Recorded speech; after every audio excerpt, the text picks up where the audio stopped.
Hi all, my name is Tim and you're all welcome to another edition of Smelly Sweet. Today we're going to talk about Plume impressions, focus on Rivalite imperiale, but I'm also going to mention a couple of samples that I have in front of me that I got sent along with my order. So, Plume impressions Rivalite imperiale comes in this box, quite a solid box. So when you open it up, you have you need to hold it right. So it's velvet covered inside. You take it out like this, put out the bottle, and you probably, if you're like me, you just put the box away, never look back again, open up the bottle and spray it on. Because even if you know how it smells, you want that first spray, and this is so amazing. Now let's talk a little bit about the notes that are listed in this little gem. You have mirabella, cinnamon and dry fruits in the top. In the middle you have patchouli, tonka bean and tobacco. In the base you have amber, vanilla and sandalwood. I believe that was all. So those are the notes, but not focus too much on the notes here, just focusing on the key notes. And the key notes is cinnamon, it is dry fruits, tobacco, vanilla and sandalwood. Most of all sandalwood. No, because the sandalwood in this one is crazy good and the fragrance is crazy good.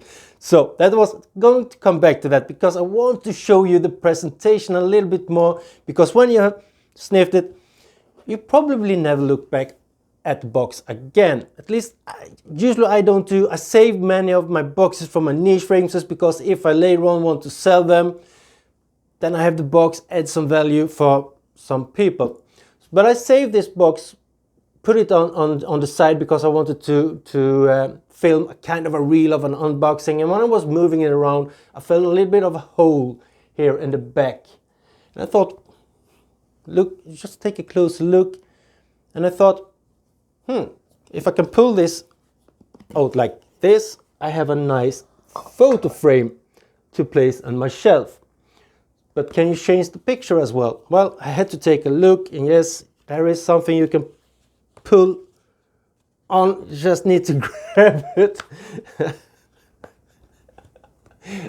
There, I got it. So, and you can just slide a picture in front of that one. So that really is a nice feature, and when if you got a couple of more, it makes pretty good on the shelves. Imagine if you have 3 of the fragrances standing right next to each other, would be pretty nice. Now let's talk a little bit more about the scent then, because it literally, try and show you the bottle a little bit more. It literally blew my mind away the first time I tried this one, because the sandalwood is so creamy and it adds so much creaminess to this fragrance that it is unbelievable. But it opens up with a strong cinnamon, kind of almost with a boozy vibe to it. Probably comes from the dry fruits. Then the tobacco comes in, and it is a dry tobacco, almost kind of a smoky tobacco, but it doesn't feel like that because all the surrounding notes through it comes forward as a creamy tobacco. So it is definitely, if you saw my tobacco fragrances, I believe it ended up in the 2nd place, and it just is so really comforting fragrance. Where do I see my wear it? I see this one more as a special occasion fragrance, in a black tie maybe or something like that, but I also use it, as I am a frag head, I use my fragrances every single day. I don't care which fragrance goes for that occasion or stuff like that. I've worn this one to work. Now, it is a good longevity, about 7 to 8 hours with a strong sillage. But is it a compliment getter? Yes, it is. But I haven't got any compliments yet, but my wife has when she has worn it. So, but that is just typical. Ladies are easier to compliment each other, but I do still am gonna need to wear it a couple of more times to work, just to make sure that everybody has felt it, because now at my work we are supposed to use mask again, as it is this COVID. Is there anything more to say? The vanilla comes forward, classy fragrance, elegant fragrance, really a nice one. I'm so happy to acquire this one. Now let's talk a little bit about the samples I got.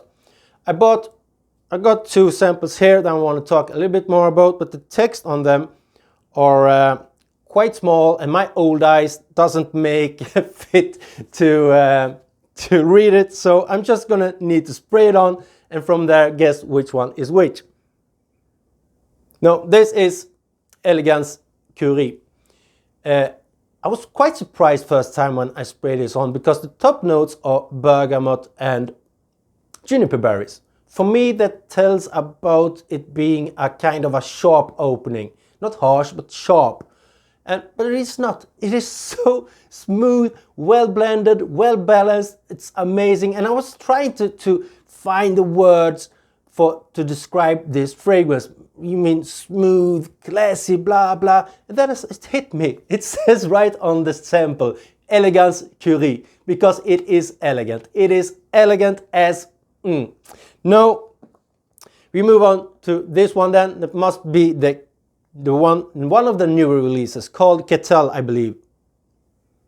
I have I have that one, Rivalite Imperiale there. Sprayed here. Yet again, this is such a juicy apricot in here. And if you hit up Frangentico, Ketal, Plume Impressions, you're gonna notice the bars. It's woody most, and fruit comes way down below. So I don't agree with that, because I think the juicy apricot comes forward straight away. But usually I think that juicy apricot fragrances lean feminine. But I think it's so well balanced with the woods in here that makes it just a perfect unisex fragrance. And the woods are, yet again, amazing. I would say that the woods is up front, and behind you find the juicy apricot. Just adore it. Both of these two, I got all the samples from the brand, but just these two, I think, gonna end up with a bottle for me. So that was all for today. I hope you enjoyed this short, quick overview of these fragrances. So until the next time, everybody, stay well and be safe. Bye.